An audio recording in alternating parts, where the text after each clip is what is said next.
E aí, povo de Deus? Bora tomar um café?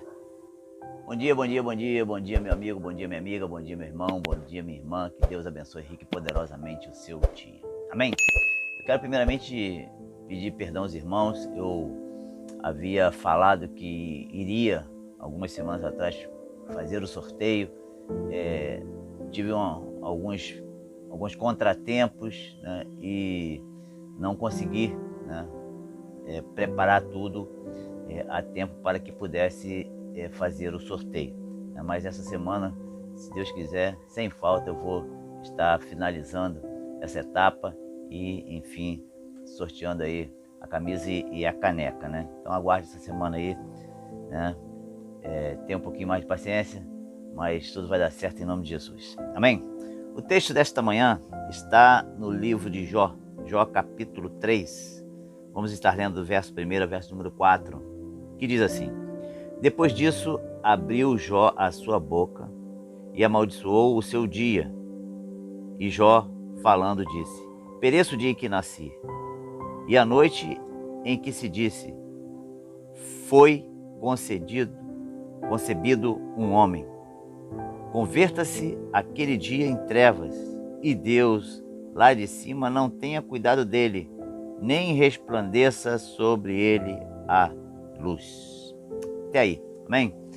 Amados, conhecemos bem a história de Jó, e a história de Jó é muito pontuada no início dela, quando Jó, aquele homem rico, aquele homem próspero, com muitos filhos, muitos bens, muitos gados, empregados e tudo, perde tudo. Ou seja, Deus permite que Satanás venha e cirande a vida de Jó. E assim Satanás fez, e Jó perdeu tudo. Seus filhos morreram, tudo, perdeu tudo. No capítulo 1, verso 22, nós vemos que, mesmo com tudo isso, Jó não pecou nem atribuiu a Deus falta alguma, né? Mesmo tendo passado por aquele problema de perder tudo, os filhos e tal. E aí continua, o inimigo continua cirandando na vida de Jó e começa a ter problemas e aflições. E chega nesse momento onde Jó, ele fala, amaldiçoa o dia do seu nascimento, né? E a primeira coisa que nós vemos aqui, eu quero que você pense nisso, né, é que Jó, mesmo Jó tendo sido um homem íntegro, reto, mesmo assim, era homem de carne e osso, como eu e você, sujeito às mesmas fraquezas. As mesmas fraquezas.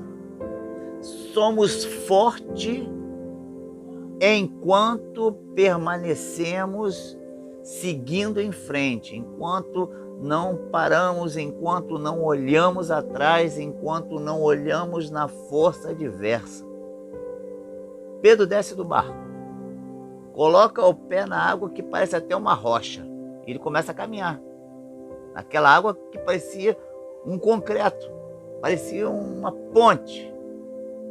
E ele caminhou forte e firme até que olhou na força do vento. E quando ele olha a força do vento, ele começa a se enfraquecer e começa a afundar. A nossa vida é assim. Estamos caminhando forte até quando olhamos a adversidade, olhamos o tamanho dela, olhamos a condição que nós estamos. E aí começamos a enfraquecer. E foi isso que aconteceu com Jó. Ele começa naquele momento se lamentar. E eu quero abrir um parênteses aqui. Uma pergunta que eu faço a você.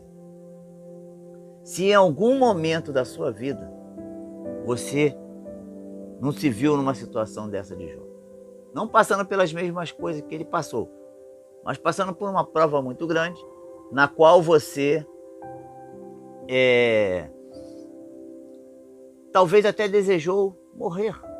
Eu, em um determinado ponto da minha vida, lá atrás, eu passei, né, por um momento muito difícil, que eu falei assim, ó, é melhor me levar.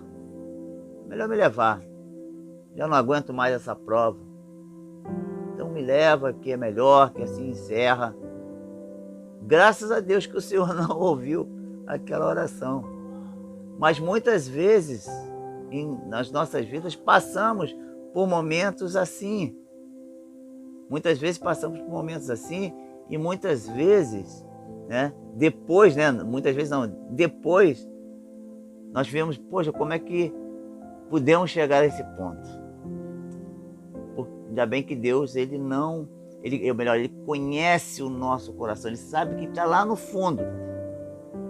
E não é aquilo que colocamos da boca para fora, não é aquilo que falamos naquele momento de desespero, naquele momento de angústia, como falou Jó, amaldiçoando o seu dia, o seu nascimento, falando assim, olha, então que esse dia seja um dia de trevas, que o Senhor não resplandeça mais a luz sobre ele. Precisamos entender que precisamos de Deus o tempo todo. Por mais forte que venhamos estar neste dia, confiante, alegre, precisamos sempre estar focado nele, porque no momento seguinte pode vir uma provação, no momento seguinte pode vir um momento ruim, e temos que estar fortes o suficiente e também conectados em Deus sempre. Jó passa por esse momento difícil. Jó, ele entra num quadro aqui daquela depressão, como muitos já passaram. Elias ficou deprimido, entrou na caverna. Elias mesmo foi um que falou assim, Senhor, então chega, não quero mais viver, acabou, então é melhor me levar logo. Elias falou isso. Entra na caverna, fica deprimido, e Deus fala assim, Elias, sai. Não acabou ainda, Elias. Você pensa que está sozinho, tem mais de 7.000 joelhos que não se dobraram. Aí Elias sai da caverna, unge Eliseu e segue em frente, depois ele vai na carruagem de fogo para a glória. Então o Senhor tem muito mais para as nossas vidas do que nós imaginamos, né? Então que Deus esteja te fortalecendo nesse dia, independente do momento que você está vivendo. Seja um momento bom, um momento de alegria, siga em frente, continue conectado nele. E se for um momento de adversidade, não pereça, não perca a sua fé, porque o Senhor é contigo e ele vai te abençoar. Assim como abençoou Jó, isso nós veremos amanhã. Amém? Que Deus te abençoe, tenha um excelente dia na presença do Senhor. Eu sou o pastor Danilo, Deus abençoe a sua vida, Deus abençoe a sua família, Deus abençoe o seu lar, em nome de Jesus. Amém.